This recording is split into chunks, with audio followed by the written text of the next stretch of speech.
오늘은 각자 하나님 버리기 13번째 시간입니다. 어떻게 해야 자유를 누리며 살아갈 수 있나라는 제목으로 말씀을 전합니다. 오늘도 함께 나누는 말씀 가운데 하나님에 대한 잘못된 형상, 우상적 형상을 극복하고 진짜 하나님을 찾아갈 수 있는 아름다운 믿음의 여정이 되어줬으면 좋겠다 생각합니다. 하나님께서는 하나님의 형상으로 사람을 지으셨다고 말씀하고 있습니다. 하나님의 형상으로 지음받은 우리에게는 그래서 하나님이 자유로우신 하나님이신 것처럼 우리 역시 자유로운 존재로 창조되었습니다. 그러니까 하나님의 형상으로 지음받았다라는 성경 말씀에 담겨져 있는 중요한 메타포는 우리는 자유로운 존재로 지음받았다라는 것을 의미하기도 한다는 것입니다. 그래서 하나님의 형상으로 창조되어진 인간은 그 어떤 부당하고 불의한 강제나 억압으로부터 자유로워져야 합니다. 자유를 빼앗긴 인간, 자유를 누리지 못하는 인간은 더 이상 하나님의 형상을 지닌 사람이라 할 수 없습니다. 따라서 하나님께서 우리에게 주신 자유를 회복하는 것, 이것이 곧 기독교 신앙이 말씀하는 구원의 한 부분이라고 말씀드릴 수 있습니다. 그런데 여기에 아주 중요한 문제가 하나 있습니다. 성경에는 수없이 많은 계명과 율법이 있고 이것을 반드시 지킬 것을 명하고 있습니다. 하나님은 명령하거나 강제하거나 복종을 요구하지 않는 하나님이라고 한다면 성경에 기록되어진 그 수많은 계명과 율법들은 도대체 어떻게 받아들이고 어떻게 이해해야 하는 것일까요? 구약의 계명과 율법은 하나님께서 모세를 통해 주신 것입니다. 심지어 십계명의 말씀은 인간의 마음과 생각에서 지워지지 않게 하려고 파피루스, 종이도 아니고 돌판 위에 새겨서 사람에게 주셨습니다. 그리고 이 계명들을 사람들로 하여금 반드시 지키라 기록하고 말씀하고 있습니다. 성경은 계명과 율법은 하나님께서 주신 것이라고 기록하고 있고 그 하나님께서 주신 것을 사람은 반드시 지키며 살아갈 것을 말씀하고 있습니다. 그래서 얼핏 생각하면 반드시 지켜야 할 계명과 율법을 주시는 하나님은 우리가 지난 2주간 살펴보았던 자유의 하나님과는 모순되어지는 것처럼 보입니다. 명령하지도 강제하지도 강요하지도 복종을 요구하지도 않으신다는 하나님께서는 도대체 왜 계명과 율법을 주시고 이것을 반드시 지키라고 하신 것일까? 오랜 세월 하나님께서 주셨다고 하는 계명과 율법은 사람을 어떻게 만들었어요? 자유롭게 하기보다는 사람을 올가매고 속박하고 억압하는 매우 중요한 수단으로 사용되어져 왔습니다. 이것은 지금도 마찬가지입니다. 갖가지 종교적 교리나 규범들은 사람들을 자유롭게, 교인들을 자유롭게 하지 않습니다. 반대로 사람들을 올가매고 속박하고 억압하는 수단으로 사용되고 있습니다. 하지만 본래 계명과 율법은 우리를 올가매고 속박하고 억압하고 강요하고 강제하고 우리에게 복종을 명하기 위해 주신 것이 아닙니다. 계명과 율법은 서로의 자유를 존중하며 참된 자유를 누릴 수 있도록 우리에게 주신, 또 그것을 지킬 때 우리는 서로 자유를 누리며 살아갈 수 있게 하신 하나님의 방법이었습니다. 그런데 그 계명과 율법이 사람을 자유롭게 하지 않고 사람을 올가매고 속박하고 억압하고 강요한다면 이것은 계명과 율법을 주신 하나님에 대한 매우 심각한 오해이며 이것은 계명과 율법을 매우 잘못 사용하고 있는 것입니다. 하나님께서 주셨다는 계명과 율법에 대한 교인들이 가지고 있는 매우 심각한 오해가 있습니다. 많은 교인이 계명과 율법을 하나님께서 직접 내려주신 말씀이라고 믿습니다. 성경에 보면은 다른 율법의 규정들에 대해서는 그런 말이 없지만 특별히 십계명에 대해서는 하나님이 하늘에서 내려주셨다라고 이야기하고 있어요. 그렇게 기록하고 있어요. 그래서 많은 교인들은 계명과 율법은 다 하나님께서 직접 내려주신 것이야 라고 믿습니다. 이거를 율법이나 계명이 가지고 있는 메타포, 하나님이 깨닫게 하시고 발견케 하신 메타포로 읽기보다는 성경에 기록된 말씀 그대로 하나님께서 직접 주신 것이다 라고 믿고 있어요. 그런데 한번 생각해 봅시다. 정말 그럴까요? 하나님께서는 모세에게 계명과 율법을 주실 때에 히브리 말로 일일이 계명과 율법을 불러주시고 모세로 하여금 그것을 받아 쓰게 하셨을까요? 여러분은 어떻게 생각하실는지 모르지만 저는 절대로 그렇게 생각하지 않습니다. 만약 하나님께서 히브리 말로 모세에게 그리고 사람이 들릴 수 있는 음성으로 일일이 계명과 율법을 불러주셨다고 한다면 그 계명과 율법은 외부에서 온 것이에요. 그리고 절대적인 것이에요. 그래서 그 율법과 계명은 뭐를 띠게 되냐면 강제성을 띌 수밖에 없습니다. 하나님께서 직접 일일이 불러주시고 규정하여 주신 것이라면 성경에 기록된 계명과 율법은 하나님의 직접적 명령이며 우리에게는 오직 절대적인 복종만이 요구되어질 뿐이라는 거예요. 여기에는 제 해석의 여지가 없어요. 왜? 하나님이 일일이 다 히브리 말로 불러주셨는데 모세가 귀가 어두워서 착각하지 않는 이상, 모세가 글을 쓰지 못해서 그것을 잘못 쓰지 않는 이상 그 율법은 절대적인 거예요. 그리고 그 절대적인 계명과 율법이 우리에게 요구하는 것은 절대적인 복종밖에 없다라는 거예요. 계명과 율법에 대한 이러한 생각과 믿음은요, 계명과 율법을 주신 하나님은 결코 자유의 하나님이라고 고백할 수가 없게 되어집니다. 그리고 우리는 계명과 율법의 억압과 속박과 강제로부터 결코 자유로워질 수 없을 것입니다. 그러면 우리는 성경에 기록되어져 있는 그 수많은 계명이나 율법을 어떻게 받아들이고 어떻게 이해해야 하는 것일까요? 하나님께서 인간에게 계명과 율법을 내려주셨다라는 성경의 기록은 하나님께서 직접 히브리 말로다 계명과 율법을 내려주셨다라는 게 아니에요. 하나님께서 주신 감동을 따라 모세가 사람의 언어로 전하고 사람의 언어로 기록한 것이 성경에 나오는 계명이고 율법입니다. 그리고 이것은 계명과 율법만이 아니라 성경의 그 모든 다른 말씀에도 적용되어져야 하는 성경에 대한 매우 중요한 이해다라는 거예요.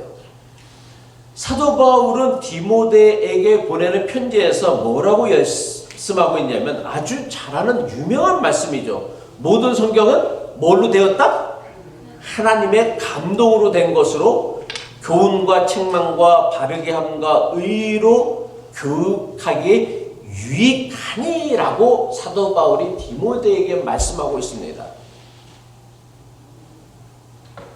모든 성경은 하나님의 감동으로 된 것이라는 말씀은 하나님께서 사람의 언어로 말씀하시고 사람은 하나님께 들은 그 말씀 그대로 기록했다는 게 아니에요. 만약 그렇다고 한다면 바울이 그렇게 얘기했겠지. 바울의 편지도 뭐예요? 지금 우리는 성경으로 읽고 받아들이고 있잖아요. 그럼 바울이 디모데에게 쓴 편지나 바울이 데살로니게 교회나 에베소 교회나 고린도 교회에 쓴 편지는 바울이 쓴 게 아니라 하나님이 불러주신 거예요? 히브리 말로다? 아니면 라틴어로다? 그리스어로다 불러주신 거예요? 그렇게 생각하세요?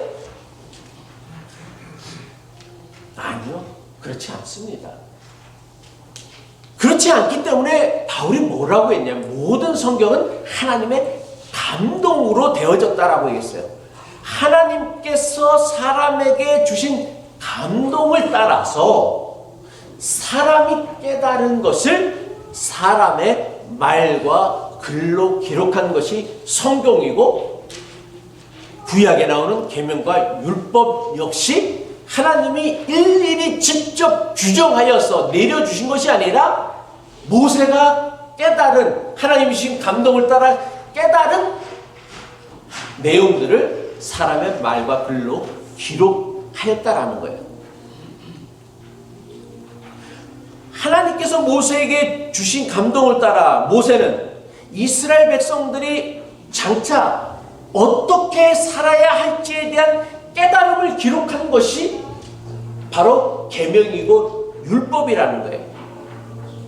한마디로 말해서 구약성경에 나오는 그 많은 계명과 율법은 하나님께서 주신 양심을 통한 발견이자 깨달음이라고 할 수 있습니다. 그리고 이것은 구약의 계명과 율법에만 해당하는 원리가 아닙니다. 신약에 기록되어져 있는 여러 종교적 계율이나 규범도 하나님께서 인간에게 주신 양심을 통해 깨달은 거예요. 바울이 로마서는 기독교를 세우는 데 있어서 가장 중요한 교리적 기반, 근거가 되어졌던 말씀인데 그거를 그럼 하나님께서 일일이 바울에게 그리스말로 아니면 그가 알고 있었던 라틴어로 불러주셔서 바울이 그리스말로 라틴어로 그 받아 적은 것을 로마 교회에 보낸 게 아니다라는 거예요. 그가 하나님께서 받은 감동을 따라 자기 양심을 따라 기록한 것을 로마 교회에 보낸 것이고 교회는 그 말씀에 기초하여 교리를 만들고 규범을 만들고 종교적 계율을 세워갔다라는 거예요. 제가 무엇을 얘기하려고 하느냐면 우리가 지켜야 하는 그 모든 종교적 규범, 계율, 교리들은 하나님께서 직접 정하신 것이 아니다라는 거예요. 하나님께서 인간에게 주신 양심을 통하여 인간이 깨달은 것이란 말이에요. 그렇다면 여기에 한 가지 문제가 생기게 되어집니다. 하나님은 왜 직접 계명과 율법을 주시지 아니하고 인간에게 하나님의 감동을 주어서 인간 스스로 하나님의 뜻인 계명과 율법을 발견하게 하시고 이것을 지키며 살게 하신 것일까요? 아니 직접 불러주셨다라고 한다면 해석의 여지도 없고 해석할 필요 없고 그대로 지키면 되는 거예요. 근데 그게 아니니까 이거 돼지고기를 먹어야 되는 건지 말아야 되는 건지 헷갈리잖아. 오징어를 먹어야 되는 건지 안 먹어야 되는 건지 헷갈리잖아. 안식일은 꼭 토요일에만 지켜야 되는 건지 아니면 주일에 지켜도 되는 것인지 자꾸만 의견이 분분해지는 거예요. 왜 이런 것에 의견이 분분하냐? 하나님이 주신 게 아니라 직접 규정한 것이 아니라 하나님이 주신 감동을 따라 모세가 아니면 이스라엘 백성들이 발견하고 깨달은 것을 기록한 규칙이고 규범이기 때문이다라는 거예요. 그럼 왜 하나님은 이렇게 하셨느냐? 계명과 율법 또는 교리나 도덕이 하나님에 의하여 주어진 강제와 강요와 명령이 아니라 인간으로서 마땅히 지키며 살아야 할 것들을 자발적으로 하기를 원하셨기 때문이라는 거예요. 그러니까 왜 하나님은 직접 우리에게 계명과 율법을 주시지 않았냐면, 만약 하나님께서 직접 계명과 율법을 주셨다라면 그 계명과 율법은 절대적인 것이 돼요. 그것은 강제적인 것이 돼요. 절대적인 복종만이 요구되어지는 거예요. 근데 하나님 그걸 원하시지 않으신 거예요. 하나님이 원하시는 건 뭐예요? 자유의 하나님이시기에 우리에게 자유를 주셨고, 우리가 자발적으로 자원하는 마음으로 하나님 앞에 순종하기를 원하였다는 거예요. 예를 들면 이렇습니다. 양심을 가진 사람이라면 다른 사람의 생명을 해치는 폭력, 다른 사람의 생명을 죽이는 살인, 다른 사람의 물건을 도둑질하는 것, 자기 이익을 위하여 남을 속이거나 거짓 증거하는 것이 어떤 일이라고 깨달아요? 괜찮은 일이라 깨달아요? 예? 그런가 봐. 이분들은 참. 그거를 하면서 이거 괜찮은 일이 해도 되는 일이야라고 생각이 들어요? 예? 죄라는 생각이 들죠. 누가 가르쳐주지 않았다 할지라도.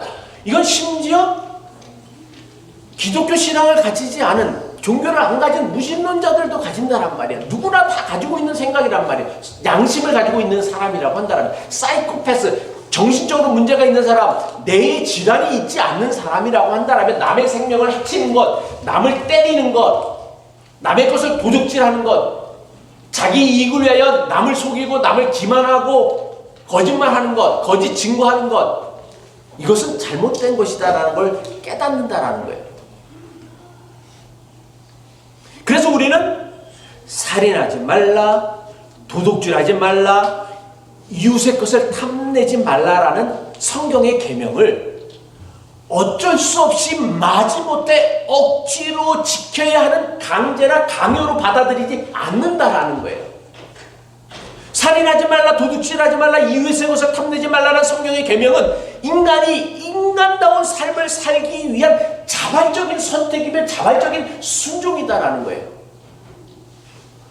이거를 하나님이 명령하셨으니까 지키는 게 아니라 하나님이 우리에게 주신 양심, 감동을 따라 이거는 안 되는 거 아니야? 라고 했기 때문에 우리는 그 계명을 지키는 것이지, 이 계명은 지키지 않으면 너희들 죽는다라는 강제 억압 때문에, 명령 때문에 지키는 게 아니다란 말이에요. 이거는 안식일을 지키고 주일을 구별하는 것도 마찬가지라는 거예요. 좀 더 나아가 하나님께서 주시는 감동은요, 우리로 하여금 뭐를 추구하게? 진리를 추구하게 합니다. 그리고 하나님께서 우리에게 주신 감동은 타인을 존중하고 타인을 관용하며, 특별히 약한 사람, 버림받은 사람, 가난한 사람, 그리고 나그네와 외국인에 대한 자발적인 친절과 배려를 하게 합니다. 그래서 우리들이 항상 뭐예요? 무슨 시합을 하면은 우리나라의 경기가 아닌 이상 누구를 응원해? 대부분 약자를 응원하는 거예요. 약자가 강한 사람에게 두드려 맞으면 측은지심이 생기는 거란 말이에요. 이거는 뭐 명령이 아니야. 강제가 아니라 강요가 그냥 드는 마음이란 말이에요. 그리고 이러한 삶의 태도와 행동은 우리로 하여금 자유로운 존재로서의 인간의 삶을 살게 하며, 그리고 이것은 더 나아가 우리가 살아가는 세상을 그래도 살만한 곳으로 만드는 것임을 우리가 발견하고 깨닫게 됩니다. 이처럼 성경에 기록되어진 계명이나 율법은요, 우리를 강제하고 강요하고 복종을 요구하는 명령이 아니다라는 거예요. 하나님께서 주신 감동을 따라 인간이 인간다운 삶을 살기 위하여 자발적으로 지키며 살아야 하는 인간 양심의 발견이며 깨달음이라는 거예요. 진정한 자유는 타인을 생각하지 않고 내 기분에 따라 내 마음대로 살아가는 것이 아니죠. 진정한 자유는 자발적으로 이웃을 존중하며 인정하는 태도와 행위를 통해서만 이루어진다라는 것. 이것은 배워서 하는 게 아니라 그냥 깨달아지는 거예요. 하나님이 주신 감동, 우리에게는 하나님의 형상, 자유를 추구하는 자유로운 존재이기 때문에 자연적으로 되어진다는 거예요. 따라서 성경에 기록되어진 계명과 율법 또는 인간으로서 마땅히 지켜야 할 도덕들은요, 하나님의 강압이나 강제로 명령으로 주어진 것이 아니다라는 거예요. 모든 계명과 율법 그리고 도덕은요, 하나님께서 사람에게 주신 감동에 따라 인간 스스로 발견하고 깨달은 양심의 발견이며 양심의 깨달음이라는 거예요. 그리고 이 하나님과 이웃사랑에 대한 계명은 십계명이라는 돌판에 기록되어져 있는 것보다 훨씬 더 분명하고 확실하게 우리의 내면 깊숙한 양심에 기록되어져 있다는 거예요. 사람은 하나님께서 주신 양심을 따라 살아갈 때에 가장 자유로운 존재로 살아갈 수 있습니다. 우리가 자유로운 존재로 살아가지 못하는 이유가 있다라면 그것은 하나님께서 우리에게 주신 계명, 율법 또는 도덕, 규범 때문이 아니에요. 이런 것들을 이용하여 자신을 드러내고 자랑하려는 인간의 욕심이 스스로 자유를 억압하는 거란 말이에요. 반대로 자신의 욕심을 위하여 다른 사람을 이용하거나 속이거나 뺏으려 하기에 우리는 자유로운 존재로 살아가지 못하는 거란 말이에요.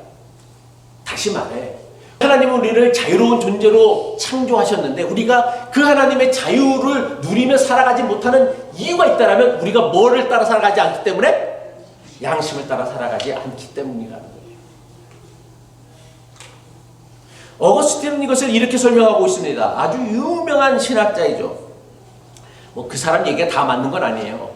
근데 참 이거는 감동이 되더라고요. 그가 이런 얘기를 했습니다. 그대는 단 한 가지 짤막한 계명을 받았습니다. 사랑하십시오. 그리고 나머지는 그대 마음대로 다 하십시오. 침묵하려거든 사랑으로 침묵하십시오. 말을 하려거든 사랑으로 말하십시오. 바로 잡으려거든 사랑으로 바로 잡아 주십시오. 용서하려거든 사랑으로 용서하십시오. 마음 깊은 곳에 사랑의 뿌리를 내리십시오. 이 뿌리에서는 선한 것 말고는 그 무엇도 나올 수 없습니다라고 얘기했어요.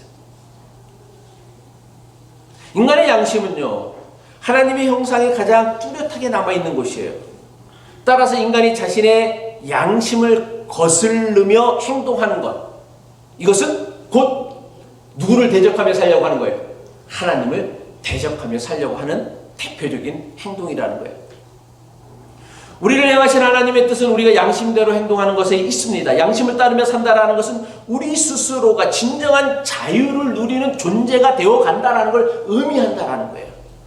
우리를 하나님의 형상대로 지으신 하나님은 인간이 자유로운 존재가 되어 각자 자기 삶을 온전히 그리고 자유롭게 살아가기를 원하신다라는 거예요. 자유는요, 우리로 하여금 하나님을 가장 비슷하게 닮아가게 만드는 가장 결정적인 요소라는 거예요. 그리고 인간을 가장 자유로운 존재가 되게 만드는 것 역시 하나님께서 주신 양심을 따라 살아가는 것입니다.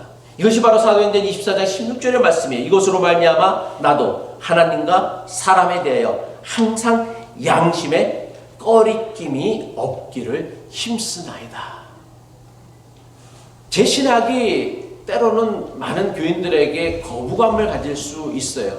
오늘 설교도 그럴 수 있으리라 생각합니다. 근데 제가 많은 교인이 거부감을 가질 수 있는 설교를 자신있게 하는 건 뭐예요? 제 양심에 거리낌이 없기 때문이에요. 제 양심이 하나님과 사람 앞에 거리낌이 없기 때문이라는 거예요. 그래서 때로는 여러분들이 오해도 크게 신경 쓰지 않아요. 때로는 어떤 사람들이 저를 욕해도 크게 신경 쓰지 않아요. 왜? 내가 하나님과 사람에 대하여 양심을 지키려고 애썼기 때문에. 그래서 저는 제 신학이 항상 옳다라고 생각하지 않아요. 제 설교가 항상 옳다라고 생각하지 않아요. 다만 설교를 준비하면서 가장 애쓰는 건 뭐냐면 양심껏 하려고 힘쓴다라는 거예요. 이거는 제 일방적인 생각이나 주장이 아니라 사도 바울의 가르침이고 사도 바울의 고백이기도 하다라는 것이죠. 자유를 향한 부름은 우리의 과제이며 사명입니다. 우리는 스스로 자유로운 존재로 살아가야 뿐만 아니라 다른 사람도 자유로운 존재로 살아갈 수 있도록 도와야 한다는 거예요. 나만 자유로울 수 없어요. 모든 사람이 자유로워야 우리가 자유로워질 수 있다는 거예요. 노예가 있는데 어떻게 내가 자유로울 수가 있어요? 차별받는 사람이 있는데 어떻게 우리가 왜? 그 차별은 언젠간 나를 향하여 올 것이기 때문에 우리는 절대로 자유로운 삶을 살아갈 수 없다는 거예요. 그래서 우리는 내가 자유로운 존재로 살아가기를 원한다면 다른 사람도 자유로운 존재가 되도록 도와야 한다는 거예요. 그래서 성경은 진정으로 경건한 사람은 다른 사람을 존중하고 사랑하는 사람이라고 가르쳐주고 있습니다. 왜냐하면 타자는 또 다른 나의 모습이기 때문이라는 거예요. 그래서 갈라디아서 5장 14절에 사도 바울은 뭐라고 우리에게 가르쳐주고 있냐면 온 율법은 율법에 여러 가지 규정들이 있어요. 안식일의 규정, 음식에 대한 규정, 제사에 대한 규정, 여러 가지 신년, 인데 이 모든 율법들은 내 이웃 사랑하기를 내 자신과 같이 한 말씀에서 다 이루어졌다라는 거예요. 그러니까 대단히 하나님을 믿고 살아가는 데서 대단히 많은 성경적 지식이나 학식이 필요한 게 아니에요. 하나님이 우리에게 주신 그 양심에 거슬리지 아니하고 그 양심을 따라 살아가면 우리는 누구나 다 이웃을 사랑하는 사람으로 살아갈 수 있다는 거예요. 더 나아가 하나님께서는 우리를 자유로운 존재로 창조하셨기에 우리는 어떠한 형태의 강요나 강압을 받아들이지 않아야 돼요. 거부할 줄 알아야 돼요.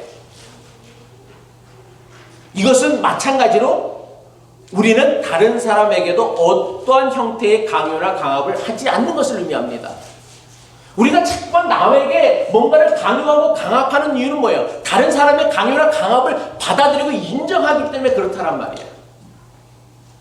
그래서 자기도 강요를 받고 강압을 받았으니 거기에 저항하지 않았으니 남을 강요하고 남에게 강압을 하고 남에게 명령하는 걸 밥 먹듯이 하는 거란 말이에요. 쉽지 않은 거예요. 내가 자유로운 존재인 것처럼 다른 사람도 자유로운 존재로 지음받다라는 사실을 우리는 인정하고 존중해야 돼요. 다른 사람의 자유를 존중하지 않는 사람은 결코 자유로운 존재로 살아갈 수 없다라는 거예요. 하나님은 강제하지 않으시고 명령하지 않으시고 강요하지도 않으십니다. 하나님은 우리의 양심으로부터 비롯되어지지 않은 그 어떤 것도 우리에게 원하지 않으셔요. 양심은 하나님께서 우리에게 주신 하나님의 가장 뚜렷한 형상이라는 거예요. 하나님의 형상을 소중히 여길 줄 아는 사람이라면 양심으로부터 비롯되어지지 않은 그 어떤 것도 용납하지 않도록 애써야 한다는 거예요. 베드로는 이것을 이렇게 우리에게 권면하고 있습니다. 선한 양심을 가지라. 이는 그리스도 안에 있는 너희의 선행을 욕하는 자들로 그 비방하는 일에 부끄러움을 당하게 하려 함이라. 우리가 세상을 부끄럽게 하는 이유는 뭐냐면 우리가 남들보다 대단히 종교적 규율이나 도덕적 규범을 잘 지키기 이런 것들이 아니라 선한 양심을 가지라는 거예요. 이는 그리스도 안에 있는 너희의 선행을 욕하는 자들로 그 비방하는 일에 그 욕하는 일에 부끄러움을 스스로 당하게 하는 하나님의 방법이라는 것이죠. 기독교는요 자유의 종교입니다. 성경에 나오는 모든 계명과 율법, 종교적 규범과 규례, 도덕, 윤리, 교리 이런 것들은 우리를 올가매고 속박하고 우리의 자유를 제한하기 위한 것이 아닙니다. 또 그렇게 되어서도 안 되고 그렇게 사용해서도 안 돼요. 이것은 하나님께서 주신 감동에 따라 우리의 양심이 스스로 발견하고 깨달은 거예요. 그리고 우리가 스스로 발견하고 우리가 깨달았기에 우리는 스스로 자발적으로 지키며 순종하는 거란 말이에요. 누가 명령했기 때문에, 누가 강요했기 때문에, 누가 복종을 요구했기 때문이 아니에요. 우리 스스로 발견하고 깨달은 것이기에 우리 스스로 자발적으로 그것을 지키며 순종하는 거란 말이에요. 지난 목요일에 화상 치료 중인 윤조 집사랑 제가 시애틀에 있는 병원에 물리치료를 다녀오면서 이런 이야기를 나눴습니다. 제가 가능하면 일주일에 한 번 정도는 우리 집사님을 만나서 이 얘기도 하고 이제 병원도 이렇게 갔다 오는데 지난 목요일이었어요. 근데 병원을 갔다 오면서 무슨 얘기를 나눴냐면 얼마 전에 재판 문제로 인해서 검사에게서 연락이 왔다는 거예요. 이제 재판이 열리나 봐. 그 윤조 집사의 가게에 이렇게 약물을 복용하고 그 벽을 부딪혀갖고 큰 화상을 입었잖아요. 이제 거기에 대한 이제 재판이 아마 열리나 봐요. 그러면서 어쩌면 재판에 나와서 자신을 이렇게 만든 사람에 대해 자신이 증언을 할 수 있다라는 거예요. 윤조 집사가 검사의 연락을 받고는 자기가 재판에 나가면 무슨 증언을 해야 하나 이런저런 고민을 많이 했다고 합니다. 온몸에 끔찍하게 난, 아직도 뭐 많이 낫다고는 하지만 매주 제가 보는데, 물론 차도는 있어요. 그런데 여전히 볼 때마다 너무 끔찍한 그 화상 자국을 볼 때마다 나도 힘든데 본인은 얼마나 끔찍하고 힘들겠어요. 그래서 자신을 이렇게 만든 사람에게 엄중한 벌을 내려달라고 말하고 싶을 때도 있다고 합니다. 그런데 한편으로 드는 생각이 있는데, 그게 뭐냐면, 윤조 지사가 그 어려움을, 아직 뭐 재판도 열리지 않고 그래서 어떤 보상도 받지 못하고 또 그 사람이 보험이 아주 미약해서 제대로 된 보상도 받을 수 없는 상황인데, 그래서 그것을 안타깝게 여겨서 그 고펀드미라는 사이트가 개설되어서 뭐 많은 돈은 아니지만 적지 않은 그 사람들이 후원을 해줬나 봐요. 그 후원한 사람들을 보면서 자기가 아는 사람이 없더래. 다 자기가 생판 모르는 사람이래. 그리고 많은 사람들이 자기 이름을 숨긴 채 무명의 이름으로 도네이션을 했고, 또 어떤 사람은 자기를 생판 한 번도 보지도 않은 사람인데 200불씩 하고 300불씩 한 사람들도 있다는 거예요. 당장은 나에게 이런 고통을 가한 사람을 보면, 내 화상 자국을 보면 이 사람을 엄벌에 처해서 아주 감옥에 아주 오랫동안 썩게 만들고 싶은데, 또 한편으로 그걸 보면서 야, 나를 쌀말 알지도 못하는 사람이 내가 뭐라고 나를 도와주려고 하는 이런 사람들을 보면서 자신을 다치게 한 사람을 용서하고 그에게 선처를 내려달라고 말하고 싶다는 거예요. 그리고 고민 중이래, 자기도. 내가 선처를 내려주고 부탁을 하면은 이 사람이 정말 갱생을 해갖고서 다시 또 비슷한 일들을 하지 않을까 확신도 들지 않고 막 이런저런 많은 고민들을 한다는 거예요. 여러분은 윤조 집사가 지금 얼마나 심각한 상처를 입고 지금까지 얼마나 고통스러운 시간을 보내왔는지를 모르기 때문에 이런 이야기를 들어도요, 뭐 그럴 수도 있지라고 생각할 수 있을 것입니다. 하지만 지금도 여전히 심각한 화상 자국의 상처로 인하여서 팔을 움직이고 옷을 입을 때마다 대단히 고통스러워해요. 그 모습을 본다라면 그가 이런 생각을 하는 것은 하나님께서 주신 감동이 아니면 도무지 불가능한 일이라는 것을 알 수 있을 것입니다. 여러분, 윤조 씨가 교회를 지금 발을 끄는 지가 지금 몇 년이 꽤 됐어요. 그냥 그 사람이 성경을 한 권을 제대로 읽어봤다라고 하는 생각을 안 해. 설교도 제대로 들었다라고 생각도 안 해. 그런데도 그 마음에 그런 감동이 드는 건 뭐예요? 그거 우리가 알고 있는 성경 지식, 성경에 대한 어떤 학식 그런 것과 상관없이 하나님은 우리에게 본질적으로 주신 선한 마음, 하나님의 형상이 있고 그 하나님의 형상이 우리로 하여금 내가 어떤 삶을 살아야 할 것인지에 대한 깨달음과 발견을 하게 만든다라는 거예요. 그리고 그것은요, 내가 그 사람한테 가서, 윤조 씨한테 가서 야, 그래도 너 그 사람한테 자꾸만 분노심 품고 미워하는 마음 갖고 있으면 네 마음이 불편해서 어떡하냐, 너 용서하고 내려놔라, 그런 얘기했으면 콧방귀를 꼈을 거예요. 네가 뭔데 내 아픔을 알아? 라고 얘기했을 거예요. 그래서 저는 감히 그 상처를 보면서 그런 얘기도 못해. 오히려 그렇게 얘기하면서 야, 아직 좀 더 미워해야 돼. 그렇게 얘기했다니까. 내가 아직 벌써 용서할 때는 아니야. 좀 더 미워해도 아주 이렇게 힘든데 너무 쉽게 이렇게 하지만 나중에 또 후회할 수 있어. 내가 그렇게 얘기했다니까. 근데 그런 마음이 드는 게 뭐야?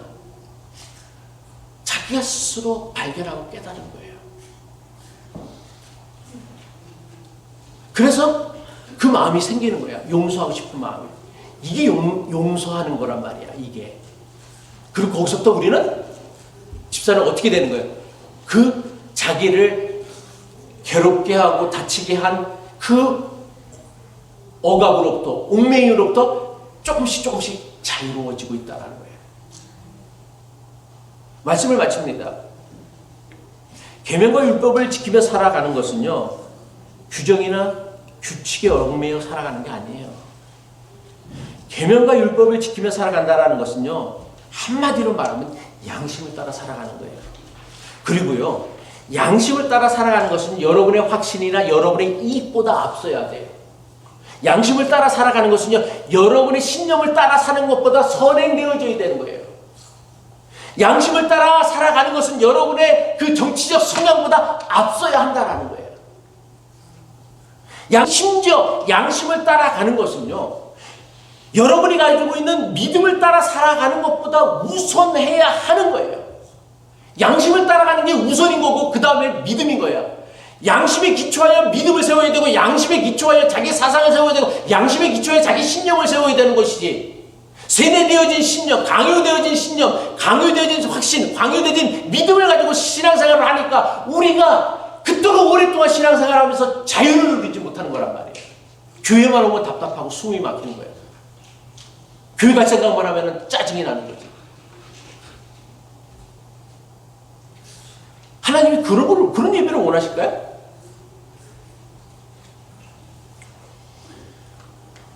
양심을 따라 살아가는 것은요, 그 어떤 것보다 우선해야 하는 가장 삶의 본질적인 태도이며 자세입니다. 그리고 하나님께서 주신 선한 양심을 따라 사는 것은 우리를 그 어떤 것으로도 누리지 못한 참된 자유의 삶으로 저와 여러분을 인도할 것입니다.